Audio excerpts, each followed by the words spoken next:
विवेक जी, हावड़ा से। राधे राधे गुरु। राधे राधे श्री हरिवंश महाराज जी। महाराज जी, जुबान को कैसे कंट्रोल करें, कैसे संयमित करें? मुझे अत्यधिक बोलने की आदत है, जिससे कई बार मेरे लिए और सामने वाले के लिए पीड़ाकारक हो जाता है। नाम जप में लगाओ इसे। जबान को, उसका ऊपरी भाग जो तालू है, ऊपर का दांतों का जोड़, यहां ऐसे लगा के अब नाम जप करो। अभी करो। समझ गए क्या कह रहे हैं? ऊपरी दांत के जड़ में तालू की तरफ जबान मोड़ो और ऐसे लगाओ आगे का हिस्सा, और फिर नाम जप करो। नाम जप हो रहा है, देखो करके। जब ऐसे नाम जप करोगे तो बोलने की इच्छा ही खत्म हो जाएगी।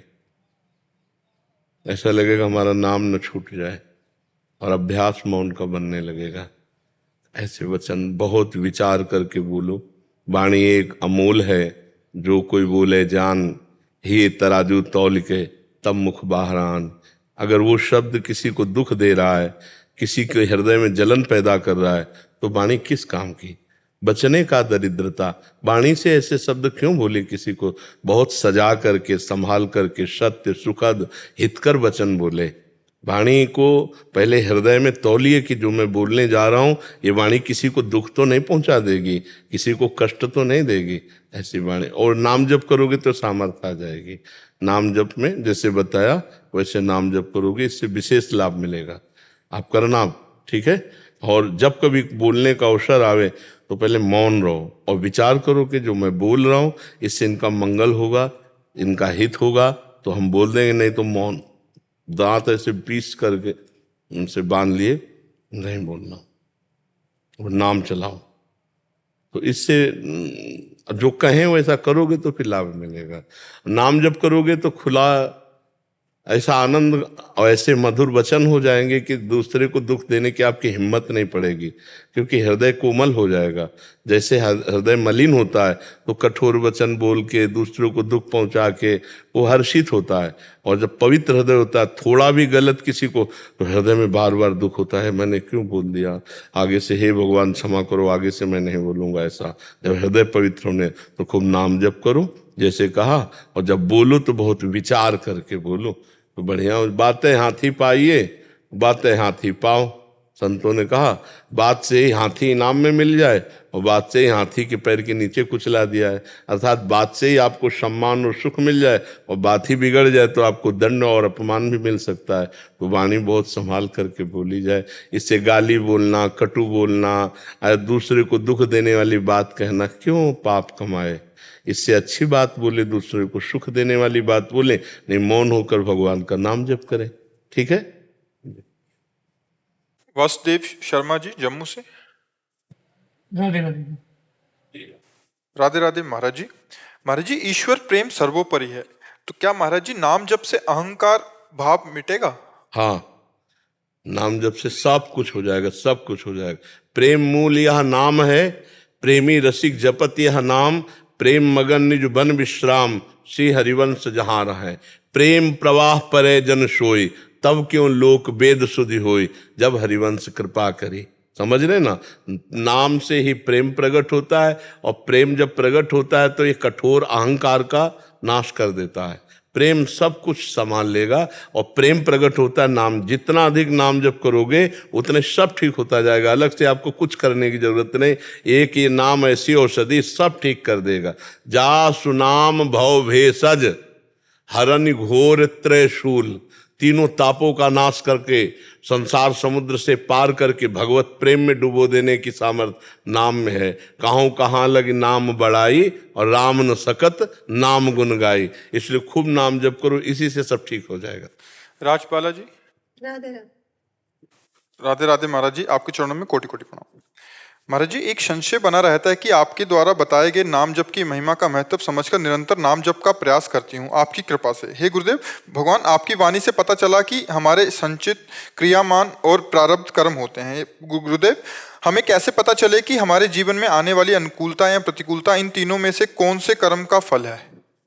महाराज जी, आप कह रहे हैं कि आपके द्वारा पता लगा कि संचित क्रियामान और प्रारब्ध कर्म होते हैं, तो जो हमारे देखो, पहली बात तो है कि जो संचित होते हैं वो गोदाम है, उनका इस जन्म से अभी कुछ लेना देना नहीं। इस जन्म में जो संचित से कुछ पाप और पुण्य लेकर रच दिए गए वो हैं। संचित तो इकट्ठा है गोदाम, ये जन्म का वो निर्माण हो चुका, उसमें संचित का कुछ लेना देना नहीं। अब वो प्रारब्ध भोग में सुख और दुख है, और क्रियमाण जो नए कर्म कर रहे हैं उनका अभी से कुछ लेना देना नहीं। संचित का अभी से कुछ लेना देना नहीं, और क्रियमाण का अभी से कुछ लेना देना। क्रियमाण का मतलब नई फसल, संचित का मतलब गोदाम, और इस जीवन का मतलब प्रारब्ध का मतलब जो पिस करके हमारी रसोई में आ चुका है, अब इसे भोगना है। तो अभी जो वर्तमान में हमारे को सुख या दुख मिलेगा वो पूर्व प्रारब्ध से मिलेगा, और अभी जो हम पाप या पुण्य कर रहे हैं हमें आगे का हिसाब किताब मिलेगा। और जो हमारा पाप पुण्य करोड़ों जन्मों का जमा है उसे संचित कहते हैं। किसका प्रश्न है? तो आप समझ पा रहे हैं? हाँ, तो इस समय प्रारब्ध भोग चल रहा है। नया क्रियमाण जो है वो भजन है आपका, वो आगे सुख देगा आपको। अभी तो वर्तमान में प्रारब्ध के अनुसार आप खूब भजन करो। जैसे प्रारब्ध बिगड़ा हुआ है तो आपको बाधाएं आएंगी, विपत्ति आएंगी, दुख आएंगे, ये बातें आएंगी जी। रमेश कुमार जी। जी, राधे राधे। राधे राधे महाराज जी। स्वामी जी, ब्रह्मा, विष्णु जी और महेश जी या फिर ब्रह्म, पारब्रह्म सब एक ही तत्व हैं। कोई भी नाम जप किया जा सकता है, परंतु श्री गीता जी में कहा है कि दो पुरुष एवं एक परम पुरुष की व्याख्या है, तो सभी कैसे बराबर हुए? श्री गीता जी में कहा ब्रह्मलोक तक सभी लोग पुनरावृत्ति एवं विनाशी हैं, तो ईश्वर के सभी नाम मुक्तिदाता है महाराज जी। इसमें थोड़ा सा आप क्वेश्चन। पहले तो ये बात समझो, आब्रह्म स्तंभ पर्यंतम सर्वम मायामयम जगत, तिनके से लेकर के ब्रह्मलोक तक सब भगवान की माया। माया का मतलब है जो है नहीं, केवल भगवान ही अपने आप को विविध रूपांतर किए हुए हैं। नानात्व में भगवान अपने आप को फैलाए हुए हैं। वही जड़, चैतन्य, स्त्री, पुरुष, मृत्यु लोक, स्वर्ग लोक, जितने भी वो अपने आप से अपने आप का सृजन किए हुए हैं। समझ गए? दूसरी बात, भगवान के जितने अवतार हैं ये सब सच्चिदानंदमय, मायाकृत नहीं है। चिदानंदमय देह तुम्हारी, विगत विकार जान अधिकारी। कोई अधिकारी पुरुष जानता है सच्चिदानंद रूपाय, विश्वोत्पत्त्यादि हेतवे, तापत्रय विनाशाय, श्री कृष्णाय वयम नुमा। उन्हीं श्री कृष्ण को भक्तजन भगवान कहते हैं, योगी जन परमात्मा कहते हैं, ज्ञानी जन ब्रह्म कहते हैं। कोई उनको निराकार भाव से भजता है, कोई साकार भाव से भजता है। अब समस्या क्या है आप? अब ये है कि जो भगवत गीता है उसमें लिखा हुआ है कि ब्रह्म तक जितने भी लोग हैं सब पुनरावृत्ति, हाँ। मतलब उनका मतलब विनाशी है। हाँ, विनाशी। दो परार्ध में ब्रह्मलोक नष्ट हो जाएगा। हाँ, मतलब और महाप्रलय तक अक्षर ब्रह्म, और उसके बाद पार ब्रह्म तक स्टेबल रहता है, मतलब वैसे ही रहता है ना। देखो, परब्रह्म किसको कहते हैं जानते हो? जिससे मूल प्रकृति प्रकट हुई है। मूल प्रकृति से त्रिगुणात्मिका प्रकृति, त्रिगुणात्मिका प्रकृति से महत्तत्व, महत्तत्व से अहंकार, अहंकार से त्रिगुण अहंकार, त्रिगुण अहंकार से पंच महाभूत, पंच महाभूतों से पूरी सृष्टि। और जब हम उसे प्रगट रूप में वर्णन करते हैं तो भगवान नारायण के नाभ कमल से ब्रह्मा, ब्रह्मा से सारी सृष्टि प्रकट हो गई। जब हम प्रगट रूप में, साकार रूप में, ये तत्व रूप से वर्णन है ब्रह्म, तो उसे तुम ब्रह्म कहो, पर ब्रह्म कहो, परम ब्रह्म कहो, जो कुछ कहो, वो एक ही है, दूसरा नहीं है। अब जब वो एक अपने आप को भूल करके देह मान लेता है तो उसे जीव कहा जाता है। और जो उस वहीं बिल्कुल वहीं विराजमान है, जहां जीव कहा जाता है वही विराजमान है। जीव का मतलब समझो, ऐसे दर्पण रख लिया तो प्रतिबिंब जीव और ये परमात्मा, इसको हटा दो तो क्या बचा? परमात्मा। बस देहाभिमान हट जाए तो तुम वही, जानत तुम्हें हो जाए। चौपाई पढ़े हो कभी? ये अभी बिल्कुल बच्चा हो, परमार्थ में अभी बिल्कुल बच्चा हो, तो हमें लगता है कुछ दिन डट के नाम जप करो भगवान का, जो तुम्हें प्रिय लगे। नाम मतलब इन से जो भगवत गीता में दिए हुए हैं ना मंत्र, ओम तत्सत, वो भी मतलब आप जपो। प्रणव भी भगवान का ही नाम है। जो तत् है वही सत है, जो तत् है वही सत है, और उसी को प्रणव कहते हैं। उसी को हरि भी कहते हैं ना, हरि ओम तत्सत। हरि भी वही है, ओम भी वही है, और जो तत् है वही सत है। तो जो पहले जपो, डट के जपो। जपने में ही चिंतन छूटे पहले संसार का, पहले सत्य चिंतन हो, फिर तो वार्ता में आनंद आ जाएगा। अभी तो जैसे आपसे बात कर रहे तो हम लड़खड़ा रहे कि क्या पकड़ाऊं आपको, कौन सी बात बताऊं, क्योंकि जैसे ककारा मात्रा का बढ़िया ज्ञान हो जाए तो फिर शब्दावली पढ़ाने में अच्छा लगता है। तो इसलिए पहले खूब नाम जप करो, संसार का चिंतन छोड़ो, भोगों की वासनाओं से लड़ना सीखो। पहले जो इंद्रियां मन भोगों की तरफ जा रहे हैं, लड़ना, थोड़ा लड़ो उनसे और उनको ना में लाओ, हाँ से उनको ना में लाओ। अभी तो हाँ हाँ करते हुए गुलामी कर रहे हैं हम लोग मन और इंद्रियों की, थोड़ा उनको अपने अंडर में लावें और नाम जप करें तो धीरे धीरे समझ में आ जाएगा। गीता जी में पढ़ा है, मत्ता परतरम नान्यत किंचिदस्ति धनंजय, पढ़ा है, गीता जी का श्लोक है ये। और इसका अर्थ जानते हो क्या होता है? हे धनंजय, मेरे सिवा कुछ नहीं है। मत्ता परतरम नान्यत किंचिदस्ति, किंचन मात्र भी कुछ मेरे सिवा नहीं है। वही है, उसे आप परमात्मा कहो, उसे ब्रह्म कहो, भगवान कहो, कारण कहो, परम कारण कहो, पुरुष कहो, परम पुरुष कहो, जो भी। उस समझाने के लिए जैसे किसी सवाल को समझाया जाता ना, तो मानी संख्या अमुक, तो बोले मानो 2 है। पहले तो नानात्व से 2 में आओ कि एक पुरुष है और एक परम पुरुष है। बोले परम पुरुष परमात्मा है और जो पुरुष है उस परमात्मा के अधीन है। ये किसको लेके बोला जा रहा है? देह भाव को लेके बोला जा रहा है। हाँ, और ब्रह्मविद ब्रह्मवि भवति, देह भाव छोड़ो, अभी आप देह भाव में हो, देह भाव छोड़ करके फिर देखो जो हम बात कहेंगे वही तुम होगे। वही वो है और वही ये है। वो और ये माया शब्द है, बचा है। समझ पा रहे? वो और ये माया शब्द है, वो है और ये है। इसे वो और ये हटा दो तो दोनों जगह है, तो वो एक है। तो इस तरह से भी बोला जा सकता है ना, ओम तत्सत। श्री राम मुझे बोलना बहुत अच्छा लगता है, तो ओम तत्, तो आप जपो, इस तरह से बोला जा सकता हाँ हाँ, आप जपो, खूब डट के जपो। है। एक बार मैंने आपके पास में सुना, कोई बोल रहा है, पर आपने बोला वो गुरु के देखो देखो देखो, अभी ऐसे ऐसे जपो, लेकिन जब गुरुदेव भगवान के द्वारा मंत्र मिलता है तो वो फलीभूत होता है, अर्थात भगवत साक्षात्कार उसमें। जब आप ये जपोगे ना तो श्री कृष्ण जगत गुरु हैं, वो आपको कृपा करेंगे, वो आपको ऐसे संत से मिला देंगे या आप संत के पास पहुंच जाएंगे जिनके मुख से हम सुन करके फिर जप करें, उनके मुख से। अभी तो लगो, पहले लगो, भगवान में लगो, वो अपने आप रास्ता खोल देंगे। वही जगत गुरु है, कोई व्यक्ति गुरु नहीं होता, भगवान ही गुरु होते हैं। अब वो उनकी सब ऑफिसें हैं, किस ऑफिस से बैठ के बोल रहे हैं उनकी बात है कि नहीं? सब जितनी ऑफिसें सब उन्हीं की हैं। भगवान कहाँ से बैठ के आपका कल्याण कर दें, आपका मंगल कर दें। पहले लगो, आप पुकारो उनको, वो जैसे जैसे भाव तुम्हारा बनता जाए पहले लगो, जिसमें रुचि हो पहले खूब वो नाम जप करो, आगे भगवान संभाल लेंगे, वो सब संभाल लेंगे, वो इसी से मिल जाएंगे। वो जगत गुरु हैं, उन्हीं को अपना मान करके शुरू कर दो जपना। नंदलाल जी दिल्ली से। राधे राधे स्वामी जी, बैठ जाइए।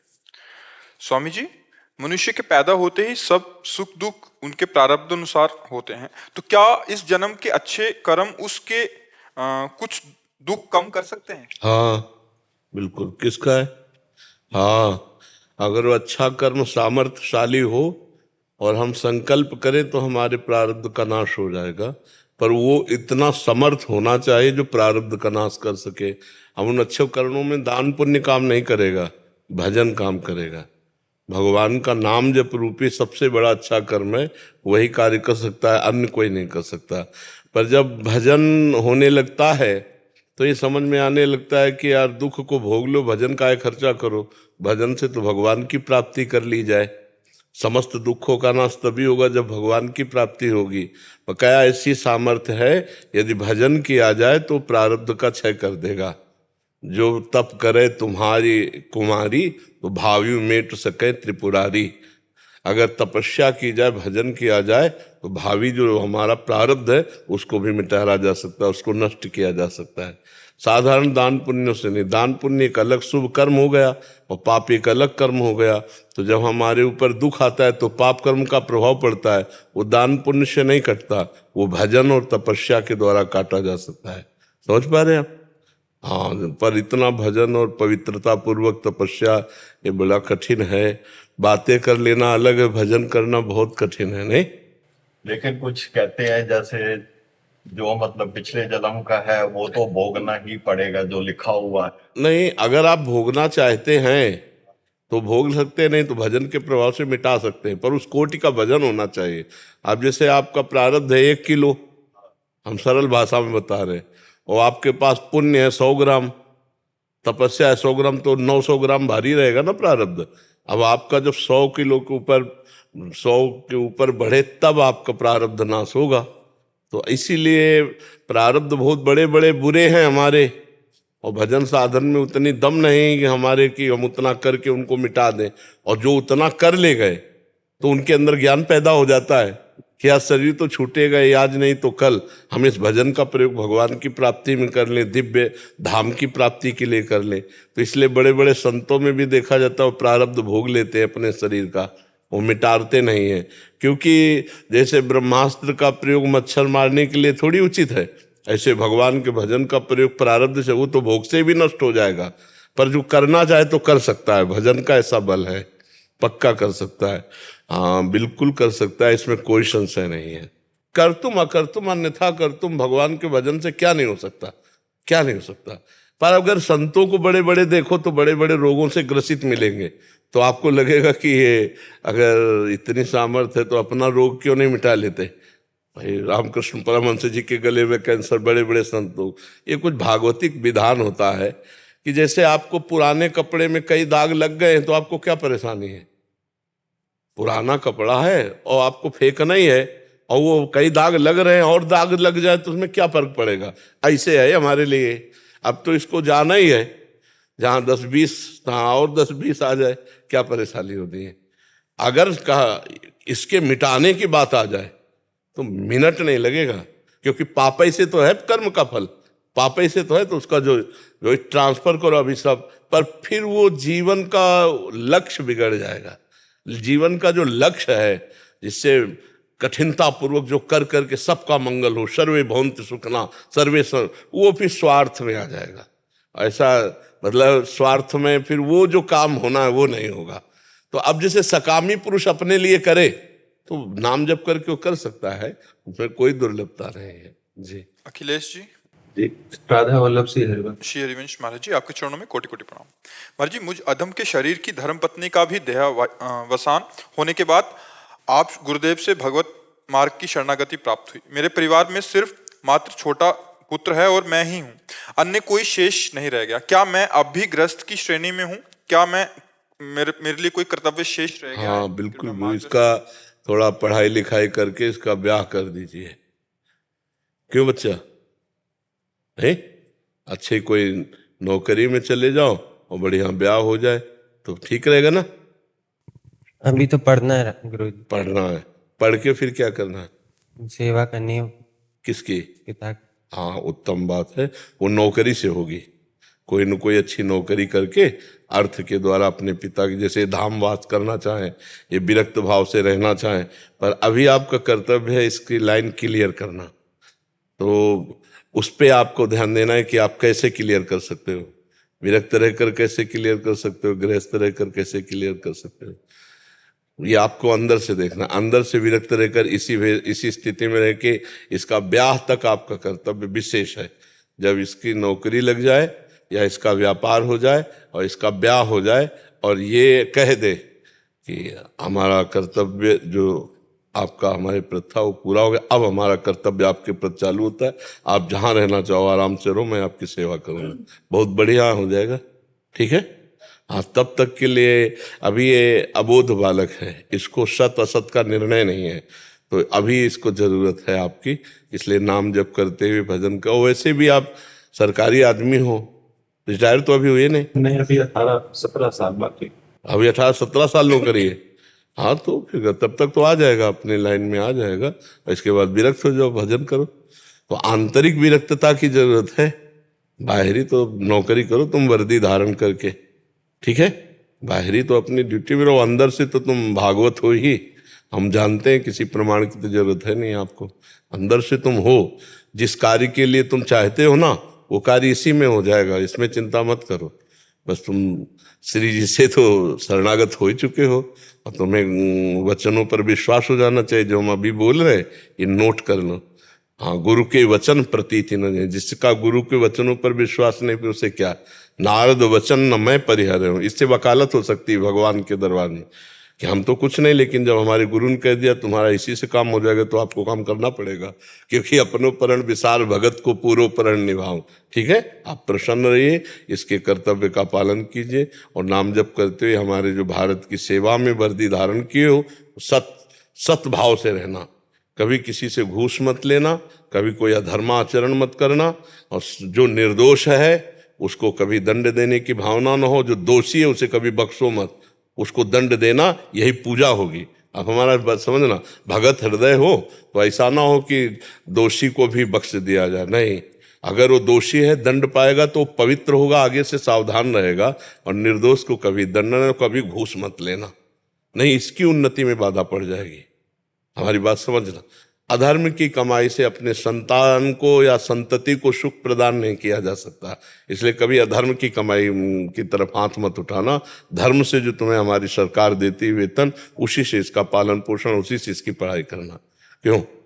हाँ बिल्कुल, इसी से मंगल हो जाएगी। यही विरक्ति है, अधर्म से विरक्त हो जाओ। अधर्म का नहीं, अधर्म नहीं, ना अधर्म आचरण करने वाले को बख्शेंगे और ना अधर्म का हम आचरण करेंगे। बस इस नियम से चलोगे तो तुम्हारी भक्ति भी बनेगी और तुम्हारी संतान को भी उन्नति प्राप्त होगी। इसकी शांति, इसका हृदय उदार। जैसे आप धर्म से चल रहे हो तब आपके अंदर ऐसी भावना है, अगर आप अधर्म आचरण करते होते तो आपके अंदर ऐसी भावना ना होती। तो ऐसे ही उसके अंदर धर्म किया, अपनी कमाई की और सत की, तो उसको पत्नी भी ऐसी मिलेगी जो सपोर्ट करने वाली मिले। अभी खूब सब व्यवस्था और मिल गए ऐसे दिमाग की जो तुम्हारे घर में अशांति पैदा कर दे, तो चाहे वृंदावन रहो चाहे जहाँ रहो, जलते रहोगे कि यार लड़का बड़ा दुखी है, उसके अनुकूल पत्नी नहीं मिली। क्योंकि पत्नी हमारी बहुत धार्मिक थी जी, बहुत, उसी ने हमें रास्ते पर। जी जी जी। तो इसीलिए हम कह रहे हैं धर्म पूर्वक यदि धन कमाओगे तो इसको भी धार्मिक मिल जाएगी, जीवन सुखी हो जाएगा। नहीं आज ऐसी भी पत्नियां होती हैं जो पूरे सजे सजाए घर को बिल्कुल विध्वंस कर दें।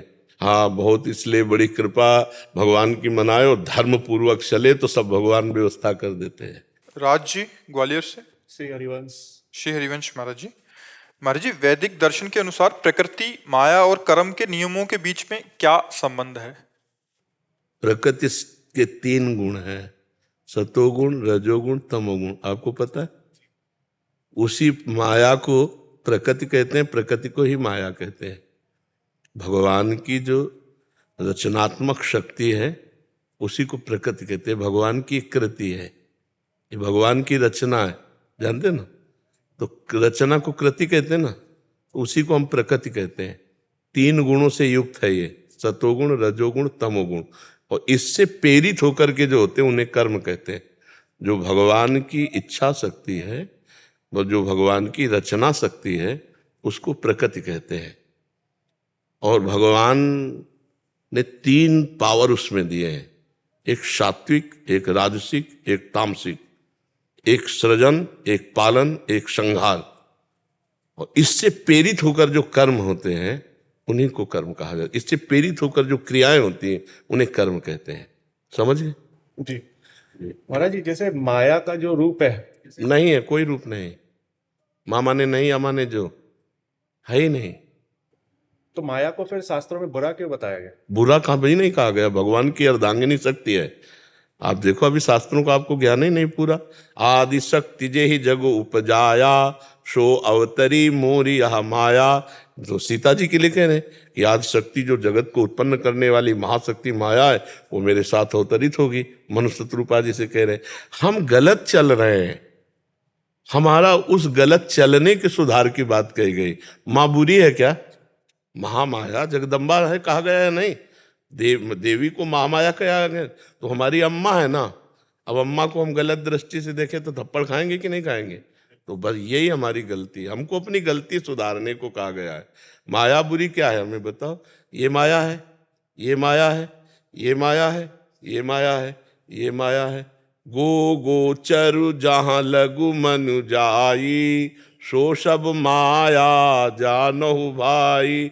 अब इस माइक से हम भगवत चर्चा करते हैं तो पवित्र हो गया ना, नाम कीर्तन करने तो बंधन ही हो गया ना, और इससे हम गाली देने लगे, बुरा बोलने लगे, तो अब बुरा हो गया ना। तो माइक बुरा है, वाणी बुरी है, या हमारा बोलने का तरीका बुरा है? बोलने का तरीका सुधारने की बात कही गई है। हम माया का जो दुरुपयोग कर रहे हैं वो हमारे बंधन कारक है।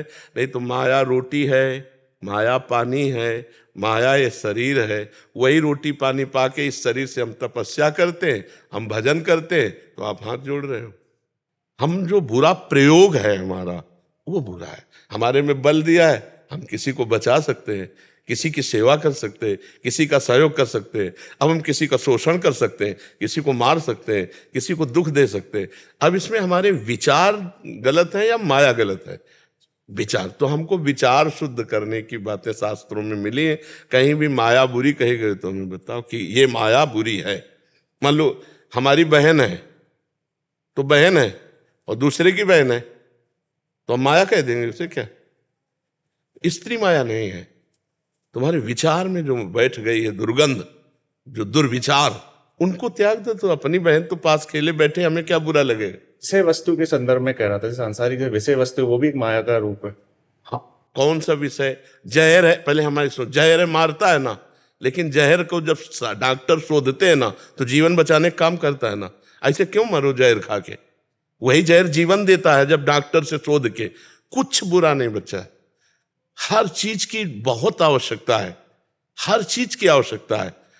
आप कौन सी ऐसी क्रिया, कौन सी ऐसी, उस पे आप बिंदु पे रखो, हम आपको बताते हैं गलत क्या है। ऐसे रखो। जहर से ज्यादा बुरा क्या चीज होती है? लेकिन जहर जीवन बचाने के काम में आता है। ऐसे ऐसे इंजेक्शन है जो जहर के इंजेक्शन दे तो जीवन बच जाएगा। ऐसे बच्चा, भगवान ने सारी चीज सदुपयोग के लिए बनाई। हम जो दुरुपयोग मानव होकर के कर रहे हैं, पर यही खतरनाक बात है। अगर हम दुरुपयोग छोड़ दे तो बच्चा कुछ बुरा नहीं है, कुछ बुरा नहीं। शौचालय बहुत बुरी चीज है, लेकिन रसोई तभी सफल है जब शौचालय की व्यवस्था हो, है ना? देखो ये रसोई है, यहां से जाती हो, यहां शौचालय है। हमें लगता है कि अगर हम सही चल रहे हैं तो बुरा कुछ है ही नहीं, और हम बुरे चल रहे हैं तो सही कुछ है नहीं। तो इसमें हमारी दृष्टि हुई या इसमें भगवान या कोई माया या कोई प्रकृति? कितना सुंदर सब कुछ है।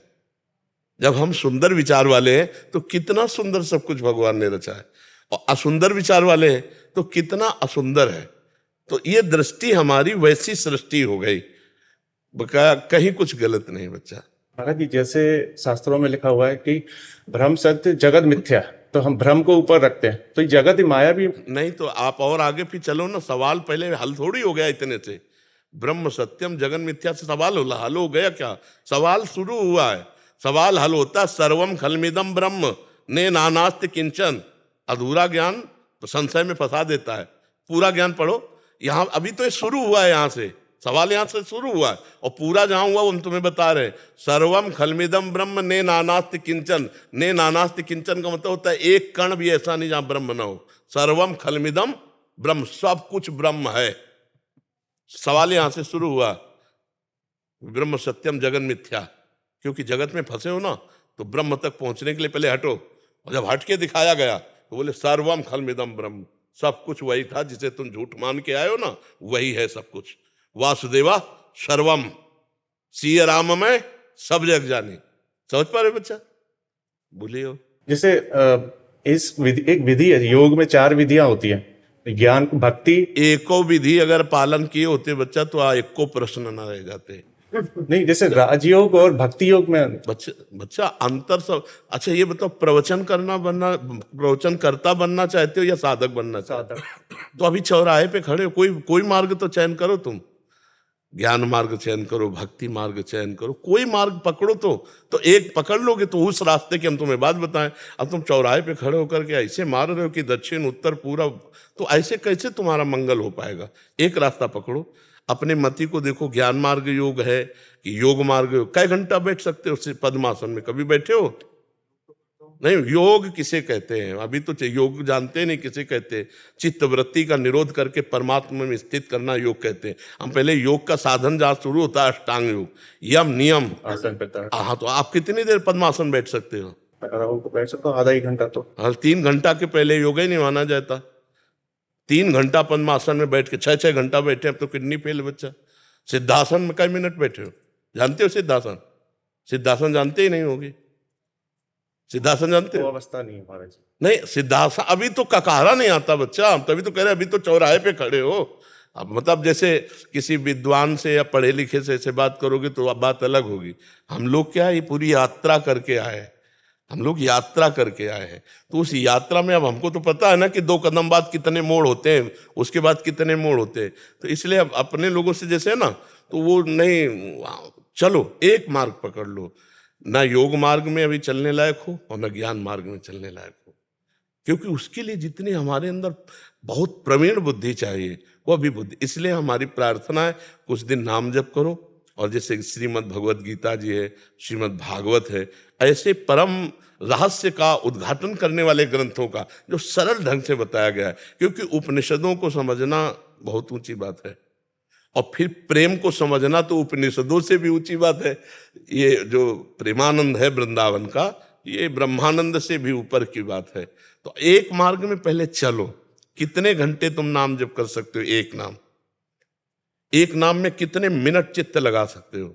इस पर आओ, अपनी कसौटी कसो। कि जैसे हमने एक बिंदु रख लिया, कृष्ण, हम उसे एक बिंदु माने, कृष्ण, राधा। अब हमारी आंतरिक दृष्टि रहेगी राधा राधा राधा राधा।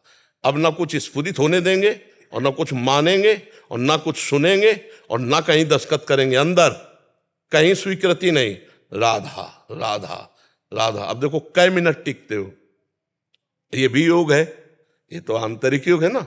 हाँ, भगवान कहते हैं कि अगर प्रीतिपूर्वक मेरा भजन करता है तो मैं उसकी बुद्धि में योग प्रदान कर देता हूं।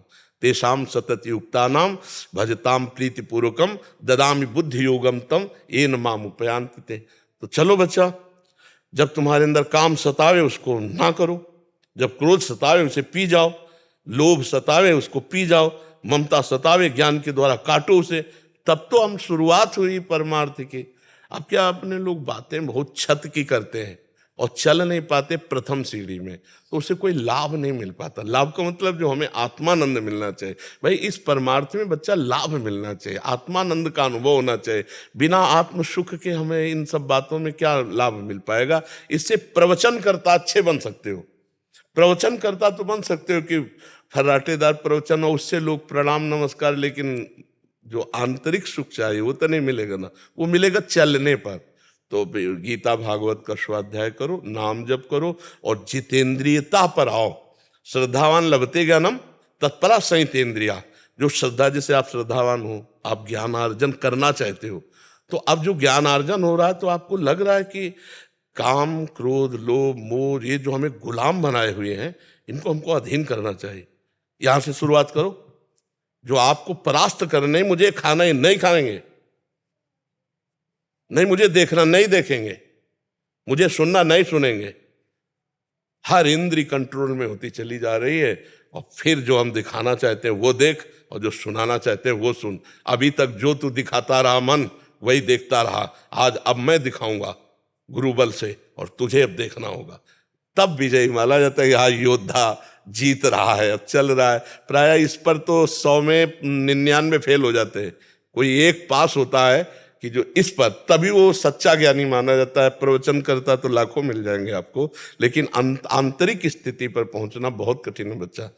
और वो कठिनता ही मनुष्य जीवन में केवल पार की जा सकती है, सुअर कुत्ता गधा बन के थोड़ी पार की जा सकती। तो आगे बढ़ो, आप बहुत अच्छे विचारवान हो, वही पवित्र बुद्धि है तो काटो ये जो अंदर की बात में, जो काम क्रोध लोभ मोह मद मत्सर, इनको काटो और नाम जप करो। अपने आप योग प्रारंभ हो जाएगा। मान लो शरीर को आप स्थिर नहीं कर सकते कि आप 4 घंटे 6 घंटे स्थिर करें, तो जब मन स्थिर हो जाएगा तो शरीर पड़ा है या चल रहा है कोई फर्क नहीं पड़ता है उससे। तो मन को लगाओ प्रभु में। सा वही मना कृष्ण पदार बिंदयो। एक पहले हम बिंदु मानते हैं ना, किसी एक बिंदु पर चलते हैं, राम कृष्ण हरि, जो हमें प्रिय लगे वो एक नाम ले लेते हैं, एक मार्ग ले लेते हैं। आगे क्या है फिर पता चल जाएगा। पहले हम चलें तो 4 घंटे 6 घंटे लगातार एक नाम में स्थिति करना, और फिर हमें बताना कैसा लगता है। रोने लगोगे बच्चा, आनंद अश्रु चलने लगेगा, और लगेगा निहाल कर दिया प्रभु।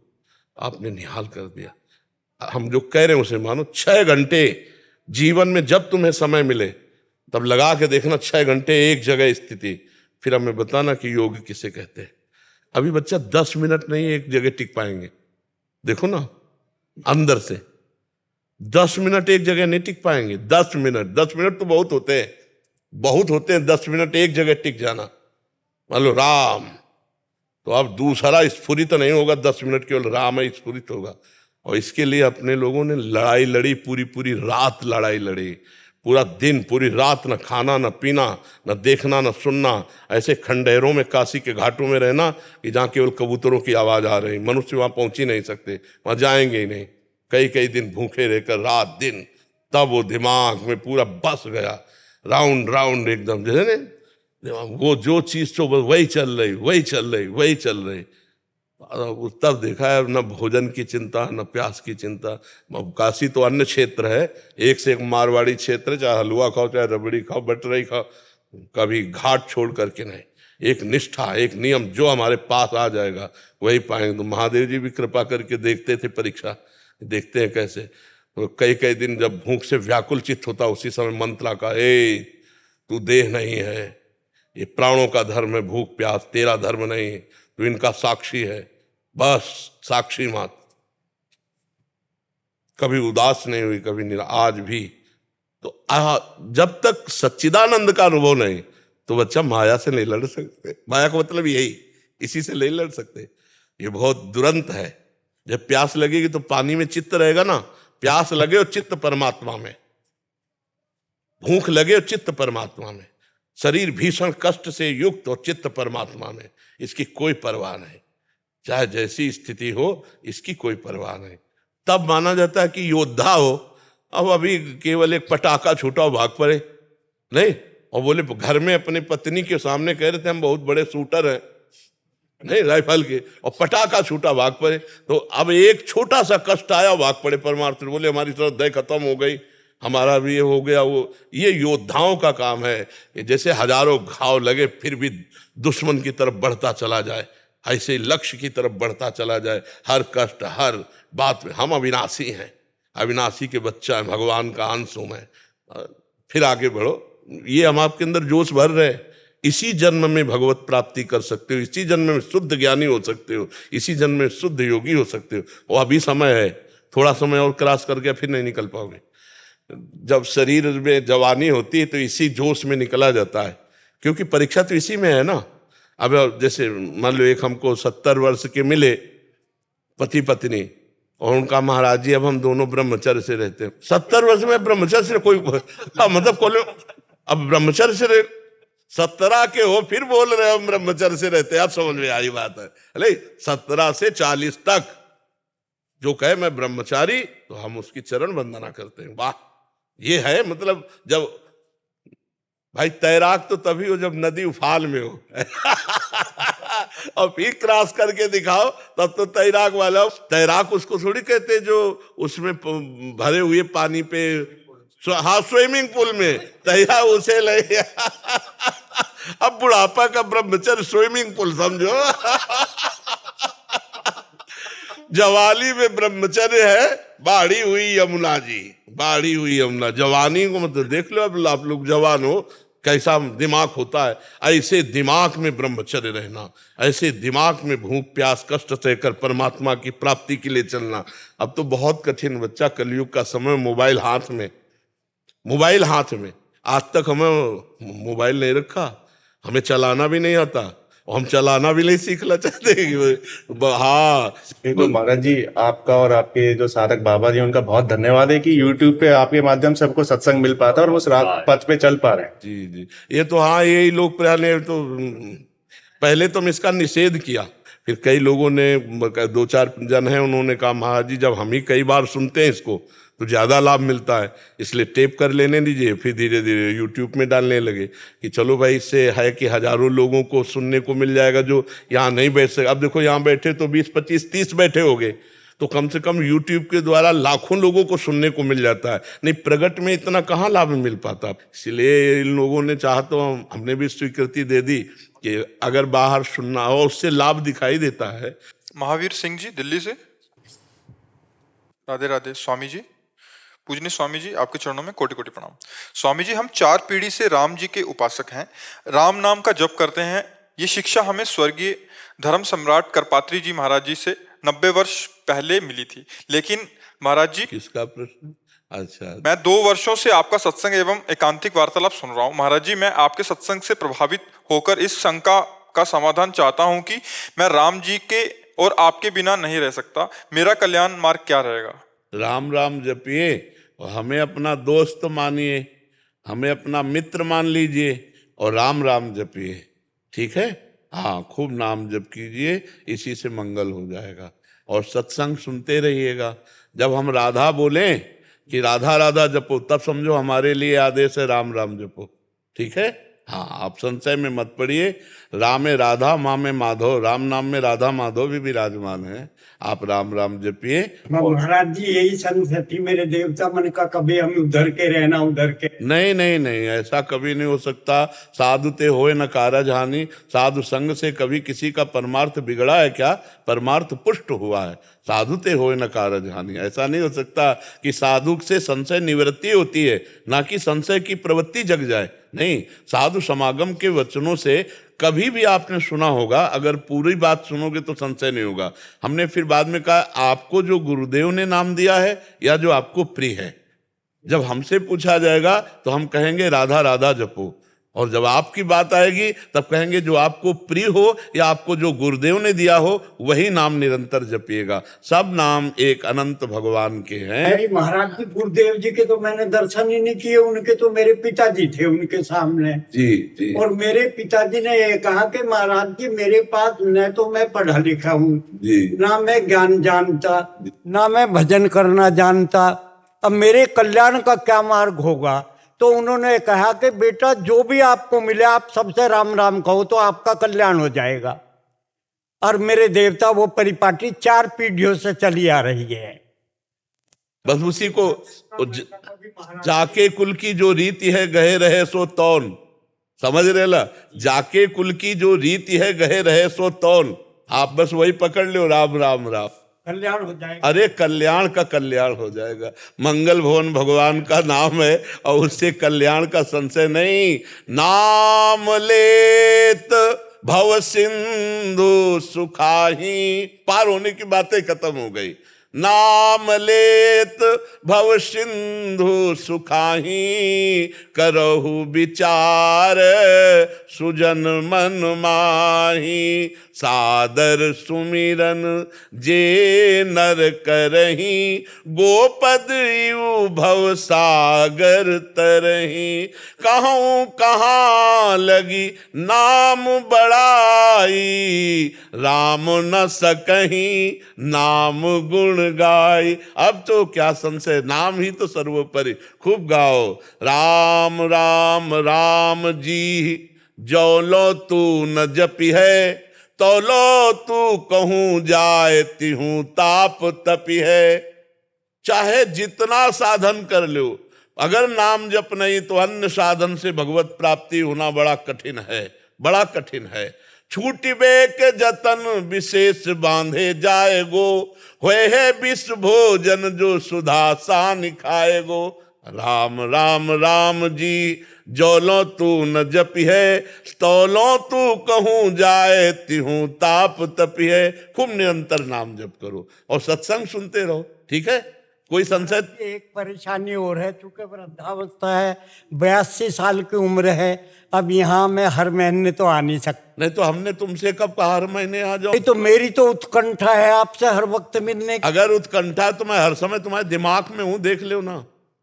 मिलने की बात कह रहे हो, तुम्हारे दिमाग में अगर उत्कंठा शब्द है तो हर समय दिमाग में तुम्हारे हम रहेंगे। तुम्हारी दूर की बात थोड़ी रहेगी, तुम्हारे दिमाग में रहेंगे। आप देखो ना, अगर उत्कंठा है तो जिसके प्रति उत्कंठा होती है वो हमारे दिमाग में बस जाता है। पी मूर्ति नयनन बसे ते ही रस रहाए समाए। अगर नयन में बस गया तो पास हो या दूर हो क्या फर्क पड़ता है, और नयन में नहीं बसा तो पास हो या दूर हो क्या फर्क पड़ता है। दोनों बातें समझ लो। महाराज जी, राम नाम जप के आप तो साकेत चले जाएंगे, आप तो वृंदावन रहेंगे। हमारा वहाँ कैसे मिलन हाँ, होगा? वहाँ कैसे होगा महाराज जी? हमारा काम है पोस्टमैन का। कहाँ किसको कहाँ बुक करना है वहीं बुक कर देना है। अब जैसे पैसा पोस्टमैन के पास आता है तो उसको जाके वहां देना पड़ता है। अब मान लो कोई जीव आ गया और उसकी लालसा कि मैं साकेत सियाराम जी के पास जाऊं, तो मुझे पता है मेरे राधे श्याम जी ही सियाराम जी, कोई और थोड़ी है, बस पोस्ट करना है, वो उधर पहुंच गया। अच्छा, अगर ये देखना चाहते हैं कि ये रूप, तो ये रूप सियाराम जी के पास नहीं मिलेगा, ये रूप राधे श्याम के पास मिलेगा क्योंकि ये बिका हुआ गुलाम है, ये तो राधे श्याम के पास है, वही हमारे ही सियाराम जी। राधे श्याम और सियाराम में इतना अंतर नहीं, वही है, पर जब सियाराम से मिलन करने की बात आएगी तो वहां ये नहीं मिलेगा। पर महाराज जी जायका तो दोनों में है, मावे की बर्फी में भी और रसगुल्ले में भी। ये प्राकृतिक उदाहरण चिदानंद में नहीं बैठेंगे।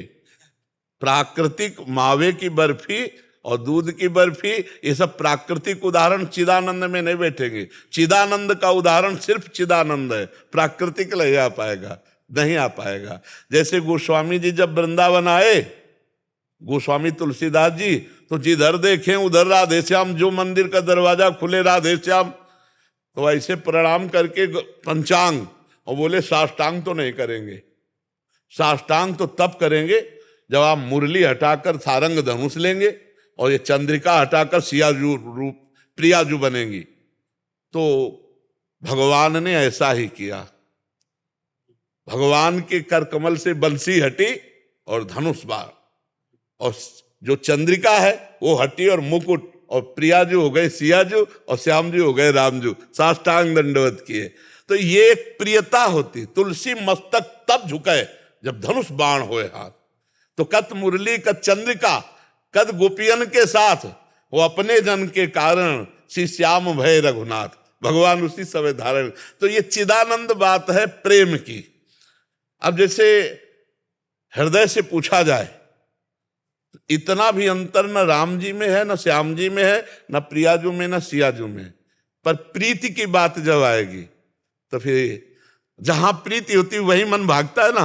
हाँ, नहीं, ये प्रियता का है तो वही हमारे प्रभु, हमारे ही प्रभु सिया राम। पर प्रियता, प्रियता जहां आती है तो फिर वही, ये तो प्रियता का देश है, वही राम है, वही श्याम है। लेकिन जब प्रीति हो गई, तुलसीदास जी के गुरु भाई थे नंददास जी, और नंददास जी श्याम जी के उपासक वल्लभाचार्य जी महाराज है ना, तो जो श्रीनाथ जी हैं उनके आसक्त हो गए श्रीनाथ जी के।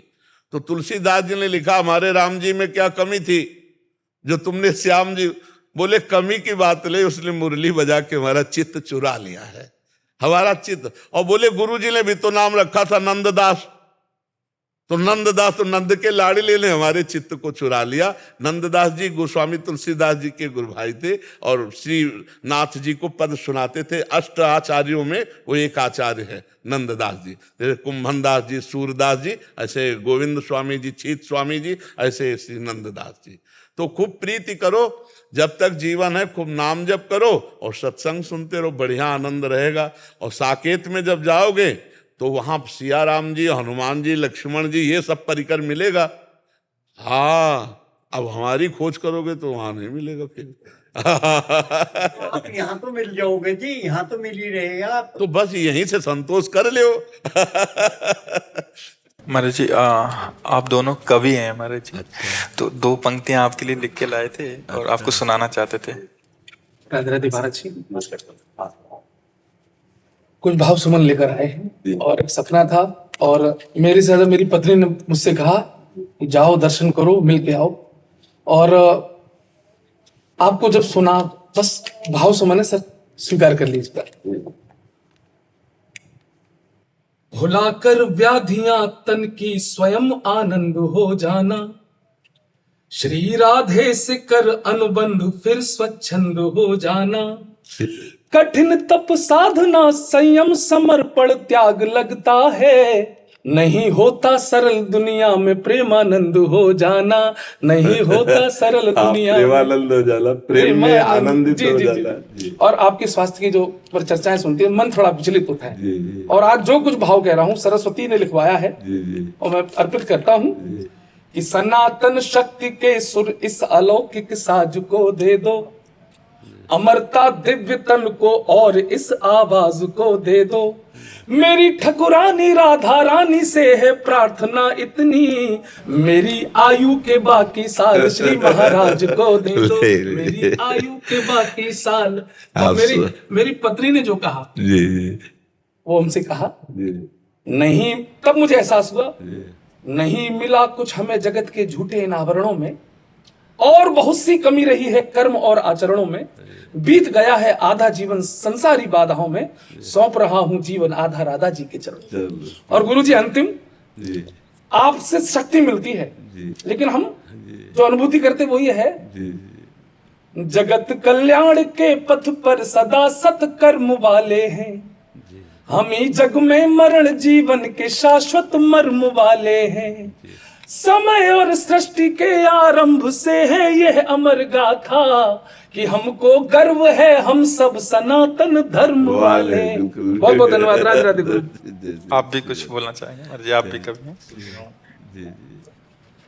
गुरु जी, वैसे तो मैं हास्य कवि हूँ, लेकिन कुछ भाव आपके लिए, कुछ पंक्तियां हैं। कुछ मुक्तक ढूंढेंगे, कुछ छंद ढूंढेंगे, जीवन का जो सच्चा है वो आनंद ढूंढेंगे, जिस्म की मोहब्बत में जो सब कुछ उजाड़ चुके हैं वो आज नहीं तो कल प्रेमानंद ढूंढेंगे। चार पंक्तियां गुरु जी और है। हमारे दिल में मिलने का अरमान बहुत है, आपका दुनिया में सम्मान बहुत है, सोते हुए लोगों को जगाया आपने, सनातन पे आपका एहसान बहुत है। और गुरु जी चूंकि हास्य कवि हूँ तो कुछ हास्य की एक छोटी सी कविताएं हैं। सपने में तो कल ही मैं आपके दर्शन कर चुका हूँ और मेरा जीवन बदल गया है। कुछ पंक्तियां हैं। हमने पत्नी को फोन लगाया, उसे समझाया, भाग्यवान तू मेरी देवी हो, पूजा हो अर्चना हो आराधना हो मेरी साधना हो, तुम्हारे अंदर हमारी जान दिखती है, तू हमें देवी भगवान दिखती है, हमने ये तन मन सब हारा है, मेरा जो है सब तुम्हारा है। डरते हुए वो इतने में डोली, हमारे ऊपर बोली सूरज पश्चिम से, बोले आज सूरज पश्चिम से। इतने में हमारे मित्र ये गौरव हमारी पत्नी से बोले, भाभी गौर से देखो कितना खिल के आए हैं, दुनिया की सारी लड़कियां इन्हें देवी दिख रही हैं, क्योंकि ये श्री प्रेमानंद जी से मिलते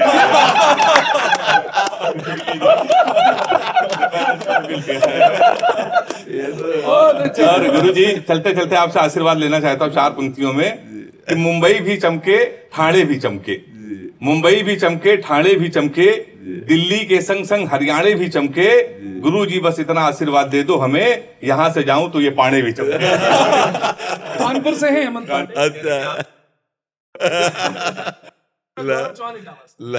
ला इनको दुपट्टा ला, बहुत अच्छे भाव वाले, बहुत